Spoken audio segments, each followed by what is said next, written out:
इस वीडियो में हम ऑक्सो एसिड्स के बारे में बात करेंगे।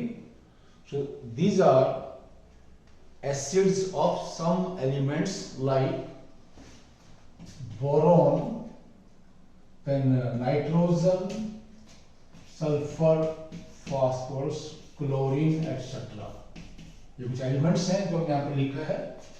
ये क्या है आपका this HNEON is the element.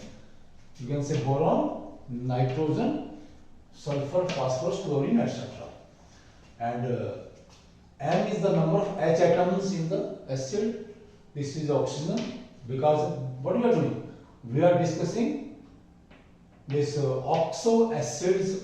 का मतलब क्या है? Acids containing oxygen. और एसिड्स के बारे में दूसरी बात क्या होती है भाई? जो हमारे पास अर्हेनियस थ्योरी है और जो लॉरी ब्रॉन्सन थ्योरी है वो कहती है कि एसिड्स वो कंपाउंड्स हैं जिनमें हाइड्रोजन एटम प्रेजेंट होता है और वो कंपाउंड्स क्या करते हैं? एसिड्स उस हाइड्रोजन एटम को the H atoms present in those acids is given out or is released as H positive ion. ये खास बात है इसमें। According to Arrhenius and Laurie Bronsted concept or theories of acids and bases, acids are those substances which contain hydrogen atoms and they can release, or they can give one or more H atoms in the form of H positive ion. This is very important. फिर हमें क्या है? Oxygen का आप लीजिए, oxygen यहाँ पे जैसे है ये, जैसा हमारा क्या है ये, this is the oxo acids. उसमें फिर हम लेंगे N is the number of oxygen. तो फिर इन एसिड की स्ट्रेंथ की बात करेंगे। कोई भी एसिड हमारे पास है कि मान लिया आपका ये एसिड है, let's say it is your H2SO4 और HNO2, ये कौन सा एसिड है? It is the nitrous oxo acid of nitrogen. कैसे करेगा ये? H positive, then NO2 negative, ये आपका आयन है, इसने H positive दे दिया ये। फिर यहाँ से क्या लेते हैं हम निकालेंगे Ka होता है, that is the dissociation constant for the acid। कोई भी एसिड होगा उसमें हमारे पास क्या है? किसी भी एसिड में खास बात क्या है? हम के वो ऑक्सीजन एसिड है नहीं, उसमें ये एनाइन बनेगा, राइट? एनाइन है, एनाइन किसी भी एसिड का एनाइन, और उसमें क्या है? H positive ion. और जो भी आपका यहाँ पर एसिड के जो मॉलिक्यूल है वो बचे हुए हैं, ठीक है? तो इसके आगे आपका ये Ka द डिसोसिएशन कांस्टेंट। फिर क्या है? हमने वैल्यू लेनी है pKa होता है pKa is equal to minus log of Ka, minus log of Ka। देखिए प्लीज इसमें Ka जितना ज्यादा होगा ना प्लीज, क्योंकि यहाँ पर माइनस है, pKa उतना ही कम आएगा प्लीज। इसमें ध्यान रखना है किसी भी एसिड के लिए pKa जितना कम है एसिड उतना ही ज्यादा स्ट्रॉन्ग एसिड होता है, राइट? और pKa हमारे पास जितना कम होगा उतना एसिड क्या स्ट्रॉन्ग है, pKa जितना ज्यादा होगा उतना एसिड वीक है। यहाँ पर इनवर्स रिलेशनशिप है। Ka में हमारे पास क्या सीधा रिलेशन होता है? यहाँ पे देखिए Ka ज्यादा का मतलब क्या होता है? H पॉजिटिव आयन ज्यादा बनते हैं, इनकी कंसंट्रेशन ज्यादा है दोनों की। देखिए ये एनाइन और H पॉजिटिव आयन, ओके। ये जो एसिड अनआयनाइज्ड बचा हुआ है, ये एसिड अभी जो मॉलिक्यूलर फॉर्म में है उसकी कंसंट्रेशन है molar concentration of ions, molar concentration of H positive ions. जितनी ज्यादा मोलर कंसंट्रेशन वाली होगी Ka उतना ज्यादा होगा, एसिड उतना ज्यादा स्ट्रांग होता है। Higher the value of Ka stronger is the acid, okay. Lower the value of Ka, this Ka weaker is the acid. लेकिन ये उल्टा रिलेशनशिप है pKa में। अब आते हैं हमारे पास कुछ एसिड के एग्जांपल हम लेंगे।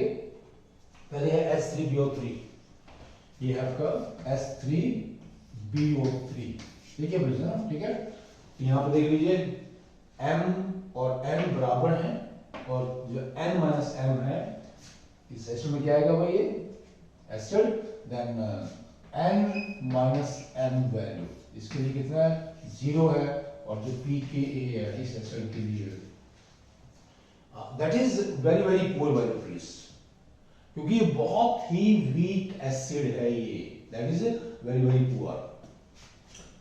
एंड 9.27 ज्यादा है देखिए प्लीज, pK बहुत ज्यादा 9.27 हाई वैल्यू में से एसिड बहुत ही पुअर एसिड है। तो इसमें एसिड पुअर क्यों है, क्या है यहाँ पर, ये देखिए प्लीज जो बॉन्ड है यहाँ पर हमारे पास जो बॉन्ड है ये O then B then O then H and इधर से कर देंगे O and H। बोरॉन की इलेक्ट्रोनेगेटिविटी क्या है 2 है, हाइड्रोजन के भी 2 है, और जो ऑक्सीजन है इसके हमारे पास है, आप जानते हैं ये बहुत ही ज्यादा इलेक्ट्रोनेगेटिव हमारे पास एलिमेंट है, इसकी इलेक्ट्रोनेगेटिविटी 3 है। तो ये जो OH बॉन्ड है या जो BO बॉन्ड है दोनों ही इक्वली पोलर है, और यहाँ पर ये H आपका जो बॉन्ड है यहाँ पर ना, ठीक है, टूटता नहीं है OH बॉन्ड, ठीक है। तो ये एसिड कैसे काम करता है ये, ठीक है, ये वाटर से मिलकर क्या करता है, ये H पॉजिटिव आयन रिलीज करेगा, और ये एसिड है लेकिन बहुत ही पुअर एसिड है। और इसमें क्या है, जो हमारा ये एलिमेंट है, अगर इसमें एलिमेंट ऑक्सीजन में डबल बॉन्ड होगा तो वो एसिड उतना ही ज्यादा स्ट्रॉन्ग होगा। अगर एक डबल बॉन्ड है तो एसिड स्ट्रॉन्ग, 2 डबल बॉन्ड है किसके, एलिमेंट और ऑक्सीजन के, तो एसिडिक स्ट्रेंथ उतनी ही ज्यादा बढ़ती है। तो उसका रीजन क्या है, एक तो हमारे पास क्या है, जो ऑक्सीजन है ये देखिए इलेक्ट्रोनेगेटिव तो है ही ये, दूसरा जैसे हम बात करते हैं H2SO4 की, जो कॉन्ट्रेरी या HClO4 की बात कर लेते हैं, HClO4 इसमें आप देखिए प्लीज, तो इसमें क्लोरीन ऑक्सीजन बॉन्ड है, 3 डबल बॉन्ड है, क्लोरीन ऑक्सीजन कितने बॉन्ड है, 3 डबल बॉन्ड है। देखिए यहाँ पर Cl देन OH, इधर आएगा आपका O then double bond O and double bond O।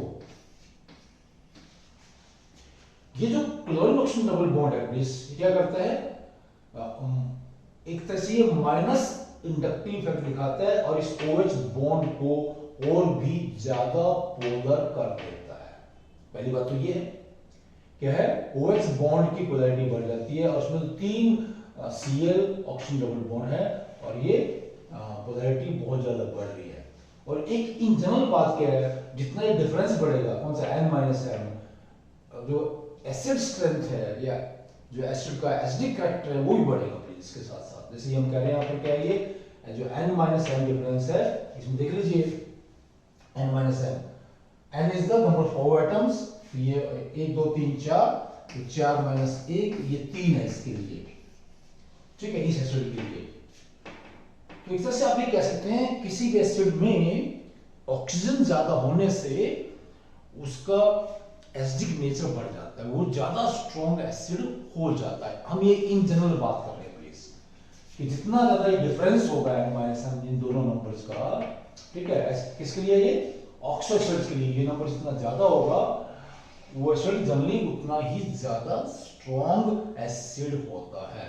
Very very important, very very important. और एक बात और भी है इसमें देखिए प्लीज, आपका जो एसिड है ये परक्लोरिक एसिड है, ये परक्लोरिक एसिड, इसमें जब ये आपका निकल जाता है क्या H पॉजिटिव आयन, तो जो जैसे हम कह देंगे यहाँ पर, राइट, पानी डाल दिया इसमें, H पॉजिटिव आयन निकलेगा, तो क्या बन जाता है ये Cl O negative, double bond O and double bond O, right. ये जो नेगेटिव चार्ज है प्लीज, ये बहुत ज्यादा बड़े एरिया पे होता है, उस प्रोसेस से हम दिखाएं ऐसे, ठीक है, ये डिस्पर्स हो जाता है सारे इसके ऊपर, ऑक्सीजन के ऊपर, इधर से यहां से O नेगेटिव, तो इसके डिस्पर्सल से नेगेटिव चार्ज का जो फैलाव है पूरे इस एनायन के ऊपर, उससे नेगेटिव चार्ज की जो डेंसिटी है वो घट जाती है, ये नेगेटिव चार्ज की जो इंटेंसिटी है वो घट जाती है, और ये जो एनायन है बहुत ही ज्यादा स्टेबल हो जाता है।